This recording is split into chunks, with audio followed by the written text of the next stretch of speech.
Welcome to homeo શક્તિ. ફરી એકવાર આપ સૌનું સ્વાગત છે હોમિયો શક્તિમાં. My self doctor Mittal Patel. આજે આપણે એક એવી મેડિસિન પર ચર્ચા કરીશું કે જે મેડિસિનનું કેરેક્ટર તમે ઘણી બધી સિરિયલ અને મૂવીમાં જોઈ ચૂક્યા છો, અથવા તો આ મેડિસિનનું કેરેક્ટર ઘણા બધા સિરિયલ કે મૂવીના કેરેક્ટર સાથે મેચ થાય છે, અને એમાંનું જ એક કેરેક્ટરનો ફોટો મેં અહીંયા આગળ મૂક્યો છે. So some people outside strong, but inside they feel weak, exhausted and restless. Mentally પણ તેઓ કેવા હોય? ડોગ્મેટિક હોય, ડોમિનેટિંગ હોય અને રિઝિડ હોય. એ લોકો એવું માનતા હોય કે ઘરમાં જે રીતિ રિવાજ છે, મર્યાદા છે, નિયમ છે, કાનૂન છે, એ બધાએ સ્ટ્રિક્ટલી ફોલો કરવા જોઈએ. અને એ જ વસ્તુ, એનું જ રિફ્લેક્શન એમની બોડી પર પણ જોવા મળશે કે એમની બોડીમાં બેકએક, સ્ટીફ જોઈન્ટ, ડ્રાય કફ, અને તેઓ એક્સ્ટ્રીમ સેન્સિટિવ ટુ કોલ્ડ હશે. સો એમનું સ્ટ્રક્ચર જે હશે એ સ્ટ્રોંગ હશે બટ વીક સપોર્ટ હશે. So strong structure but weak support, this is a true identity of kali carb. પણ જ્યારે કાલિકાર્બનું તમે પ્રિસ્ક્રિપ્શન કરો છો ત્યારે એક વાત ખાસ તમારે યાદ રાખવી જોઈએ કે જ્યારે પણ એક્યુટ પેઇન હોય, હાઈ ફીવર હોય કે એક્યુટ ટ્યુબરક્યુલોસિસ હોય, એક્યુટ પેઇન હોય, હાઈ ફીવર હોય કે એક્ટિવ ટ્યુબરક્યુલોસિસ હોય, તો એવા કેસીસમાં કાલિકાર્બને રેકલેસલી પ્રિસ્ક્રાઇબ કરવી જોઈએ નહીં. આવા કેસમાં કાલિકાર્બને કેરલેસલી પ્રિસ્ક્રાઇબ કરવી જોઈએ નહીં. પ્રિસ્ક્રાઇબ કરતા પહેલા બરાબર વિચાર કરવો જોઈએ, because it works on deep tissue weakness, nerves and the fibro tissue, not on sudden inflammation or active infection. Opposite to belladonna. Sudden inflammation સ્ટેટમાં આપણે એકોનાઇટ કે બેલાડોના આપીએ છીએ. તો આ વિડીયોમાં આપણે ડિસ્કસ કરીશું when કાલિકાર્બ helps and when you must avoid it completely. Now the history. Kalicarbonate, the potassium carbonate, sometimes called vegetable alkali, exists in all plants and was originally obtained from the ash left after burning wood and vegetable structure. કાલિકાર્બ એટલે કે potassium carbonate જે છે એ traditionally obtain from the ash of plant and wood, અને specially એવા વુડની એશમાંથી કે જે એકદમ હાર્ડ વુડ હોય. So since it source was vegetable or plant origin, so old chemists and homeopaths call it vegetable alkali. Now it's used food lower the acidity of wine and food additive in products like baking powder. કે જે food industries છે એમાં કાલિકાર્બનો use થાય છે acidity reduce કરવા માટે, especially વાઇનમાં, અને સાથે સાથે food additive in products like the baking powder. Glass અને સોપ પ્રોડક્શનમાં help in making special glass and soft. Fire extinguisher use in dry chemical fire એક્સટિંગ્યુશરમાં એનો યુઝ થાય છે. Fertiliser provides the potassium and essential part nutrition, કે ખાતર તરીકે પણ એનો યુઝ થાય છે.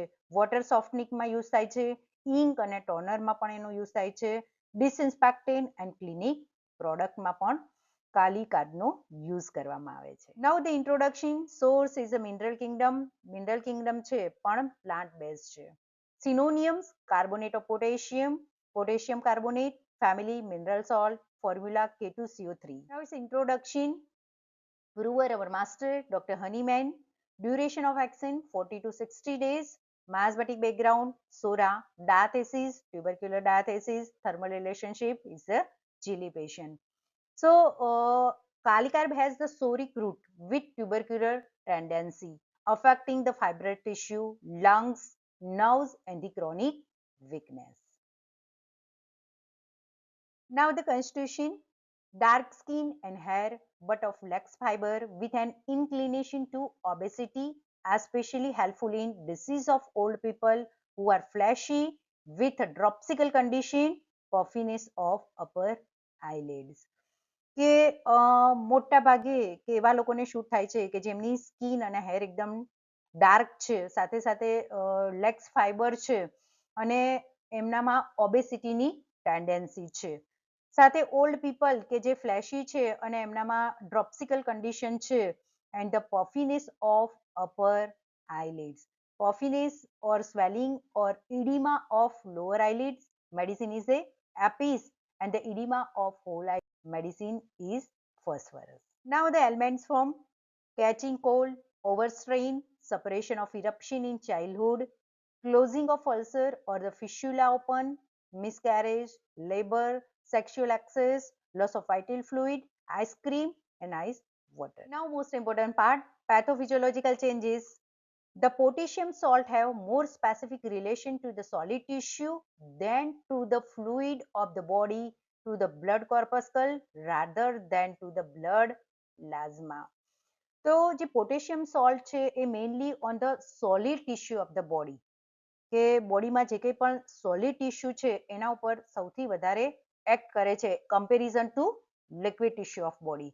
સો સોલિડ ટિશ્યુ ઓફ બોડી કયા છે બોડીમાં? તો such as the muscles, nerve, connective tissue and on the blood corpuscle rather than on the body fluids or blood plasma. That is why Kali remedy show complain like the weakness, stiffness, stitching pain and nerve exhaustion instead of fluid related problem like excess secretion or the edema. કે કાલી carb જે છે અથવા તો potassium salt જે છે એ જે બોડીની solid tissue છે, suppose કે મસલ્સ છે, નર્વ્સ છે, કનેક્ટિવ ટિશ્યુ છે, બ્લડ કોર્પસ્કલ છે, આની ઉપર સૌથી વધારે એક્ટ કરે છે અને એના કારણે બોડીમાં વીકનેસ છે, સ્ટીફનેસ છે, સ્ટિચિંગ પેઇન છે કે નર્વ એક્ઝોઝશન જેવી કમ્પ્લેન વધારે જોવા મળે છે. The fibrous tissue are particularly affect the ligament of joint of the uterus of the back and produce the hardening of tissue. સો આપણે આગળ જોયું કે કાલી કાર્બ જે છે હાર્ટ ટિશ્યુ પર વધારે ઇફેક્ટ કરે છે. સો કાલી remedies have a strong action on fibrous tissue of the body. They especially affect ligaments of the joint, causing stiffness, pain and need for support. કે જોઈન્ટના જે લિગામેન્ટ છે એના ઉપર ઇફેક્ટ કરશે અને શું કરશે? સ્ટીફનેસ પ્રોડ્યુસ કરશે અને સાથે સાથે પેઇન પ્રોડ્યુસ કરશે. Fibrous tissue of uterus leading to uterine weakness, bearing down or backache in woman. કે યુટ્રસના ફાઇબ્રસ ટિશ્યુ પર પણ ઇફેક્ટ કરશે અને એના કારણે એ જે ફાઇબ્રસ ટિશ્યુ છે એ વીક થઈ જશે, એટલે એમાં શું જોવા મળશે? બેરિંગ ડાઉન સેન્સેશન અથવા તો બેકએક જોવા મળશે. Then fibrous tissue of the back, especially the lower back, so resulting in severe back pain, tightness and stitching pain. કે બેકમાં પણ જે ફાઇબ્રસ ટિશ્યુ છે એ ફાઇબ્રસ ટિશ્યુ પર ઇફેક્ટ કરશે અને સાથે સાથે પેશન્ટમાં સિવિયર બેકએક અથવા તો ટાઇટનેસ પ્રોડ્યુસ કરશે. સો that is why Kali carb is commonly indicated in joint stiffness, uterine weakness and back pain requiring firm support. કે આગળ પણ મેં તમને કીધું કે આઉટસાઇડ એ શું હોય? સ્ટ્રોંગ હોય, પણ એનો સપોર્ટ કેવો હોય? વીક હોય.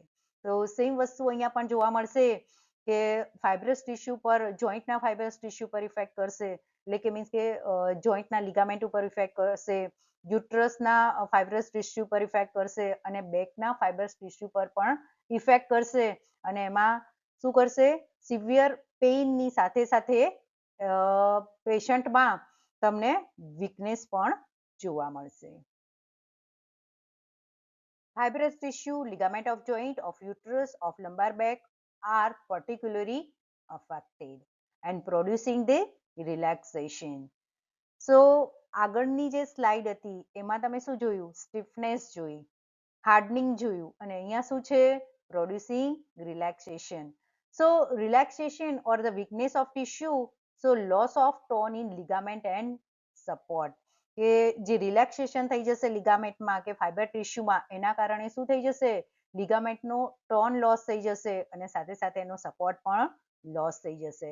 સો leads to uterine weakness, prolapse tendency, backache which needing support. So example ફોર્મમાં એને જોવા જઈએ તો weak uterine support after the childbirth cause the back pain which is relieved by the pressure.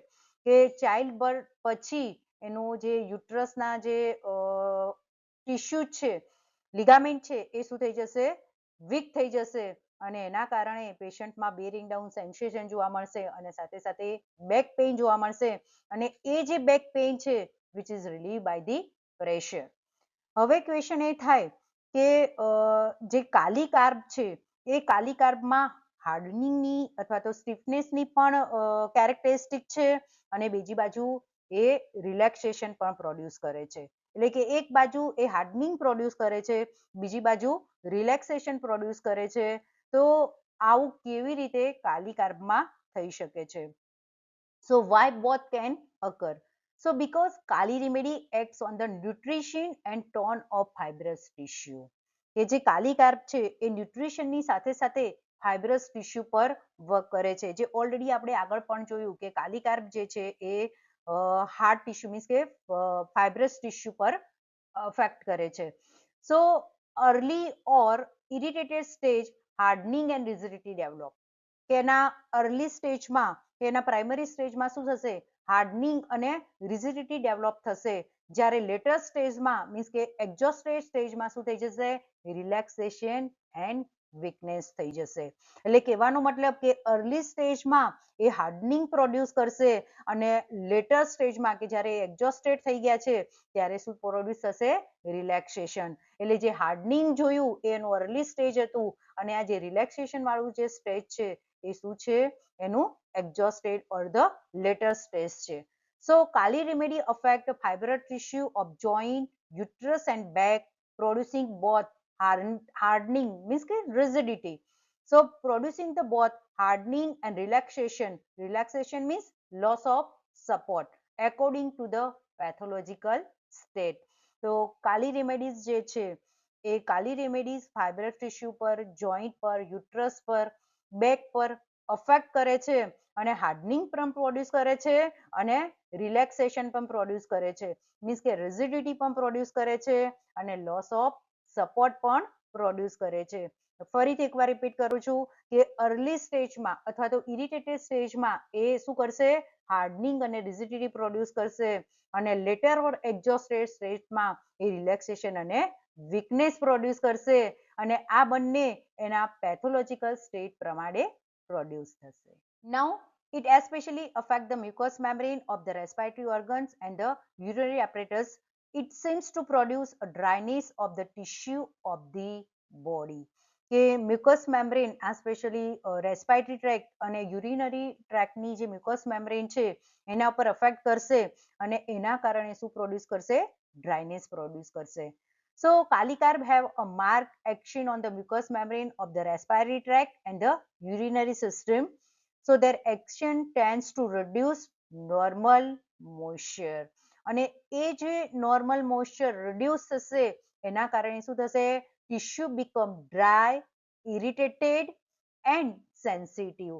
Because of this dryness, we commonly see dry cough, means scanty or thick expectoration, dryness of nose, throat and chest.